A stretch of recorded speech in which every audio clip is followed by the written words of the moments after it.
સૌથી મોટું દાન કન્યાદાન.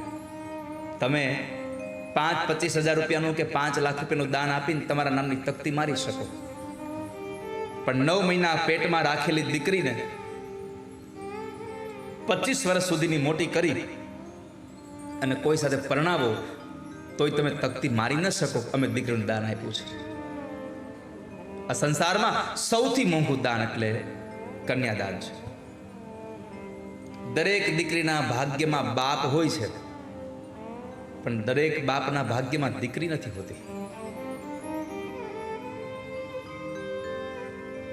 મેં મારી જિંદગીમાં કેટલા એવા પ્રસંગો જોયા છે કે જે દીકરાના ખંભે ચડી અને સ્મશાને જવાનો સમય હોય, ઘટના ઊંધી ઘટે કે બાપ પોતાના દીકરાને ખંભો આપી અને દીકરાને સ્મશાને લઈ જાય. કંધોતર જેવો દીકરો ગુજરી જાય ને તો બાપ કદાચ ન રોવે, કઠણ થઈ જાય, આંખમાં આંસુ ન લાવે, બની શકે. પણ મેં જ્યારે લગ્ન વિધિઓ કરાવી છે, જ્યારે મેં લગ્નમાં ગયો છું, ત્યારે જોયું છે કે ગમે તેટલો મોટો બાપ હોય પણ દીકરીનું કન્યાદાન કરવા બેસે ત્યારે આંખમાંથી શ્રાવણ ને ભાદરવો વરસતા હોય, આંખમાંથી અશ્રુની ધારા નીકળતી હોય. કારણ આ સંસારમાં સૌથી મોટા પ્રેમનું કોઈ પ્રતીક હોય તો બાપ અને દીકરીનો પ્રેમ છે.